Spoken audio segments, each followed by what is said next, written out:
दोस्तों, भारतीय इतिहास के स्रोतों को जानने के लिए हम लोगों ने कल की क्लास में रोमन यूनानी यात्रियों ने जो बातें लिखी उसके बारे में पढ़ा। और आज हम बात करने वाले हैं जो चीन से जो यात्री आए और उन्होंने जो भारतीय इतिहास के बारे में, भारतीय सामाजिक व्यवस्था के बारे में लिखा, उसके बारे में हम आज देखेंगे। और उनमें सबसे पहले और एक प्रमुख यात्री थे फाहियान। फाहियान का नाम तो आप लोगों ने सुना ही होगा।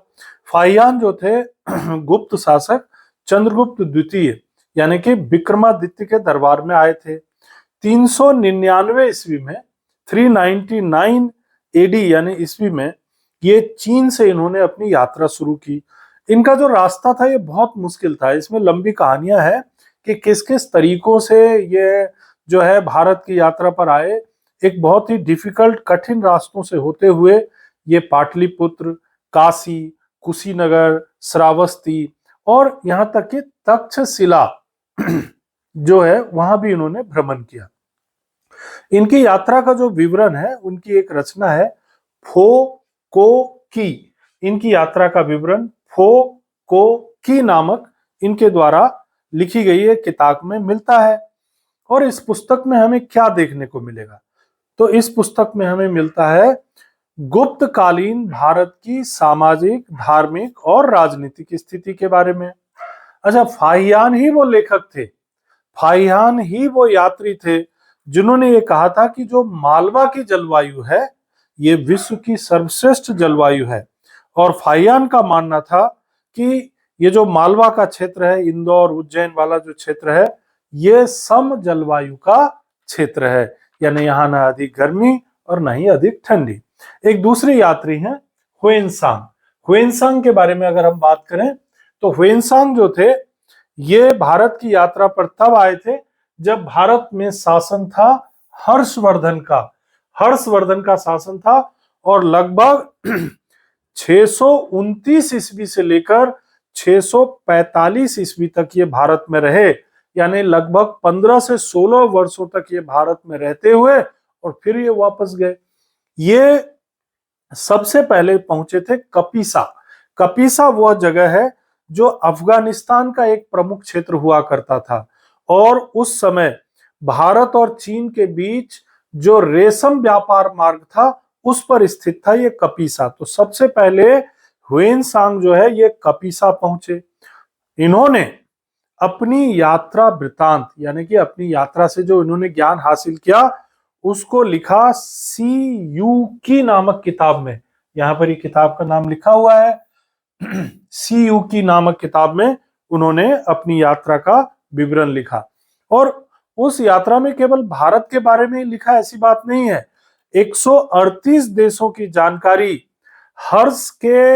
हर्षकालीन समाज, धर्म और राजनीति की जानकारी भी इस किताब में हमें मिलती है।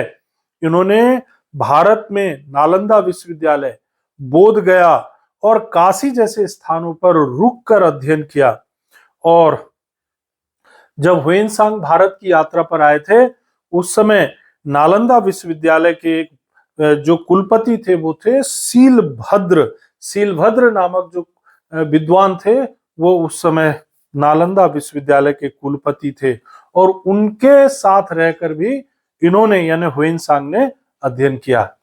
इसके अलावा चीन से आने वाले यात्रियों में एक यात्री और हैं जिनका नाम है सुंग युन। सुंग युन ये एक चीनी बौद्ध संत थे। 518 ईस्वी में भारत की यात्रा पर आए, 3 वर्षों तक भारत का भ्रमण किया और बहुत सारी बुद्धिस्ट प्रतियां यानी पांडुलिपियों को ये अपने साथ ले गए चीन। तो सुंगयुन ने जो बातें बताई या जो किताबें लिखी उनमें भी भारत की सामाजिक राजनीतिक व्यवस्था का उल्लेख मिलता है। एक और चाइनीज यात्री हैं, उनका नाम है इत्सिंग। इत्सिंग जो है 671 ईस्वी में जो है इन्होंने चीन से यात्रा शुरू की। समुद्री मार्ग से ये जो है समुद्री मार्ग से आते हैं, इंडोनेशिया होते हुए भारत में आते हैं, लगभग 10 वर्षों तक भारत में रुकते हैं। नालंदा और विक्रम विश्वविद्यालयों में ये अध्ययन करते हैं और अध्ययन करने के अलावा इनकी दो प्रमुख रचनाएं हैं,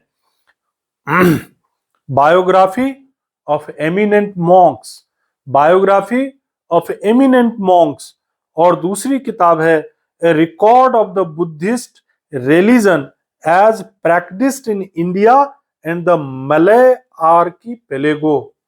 क्योंकि ये इंडोनेशिया वगैरह जो देश है ये बहुत सारे द्वीपों का एक समूह है, उसको आर्कीपेलेगो कहते हैं।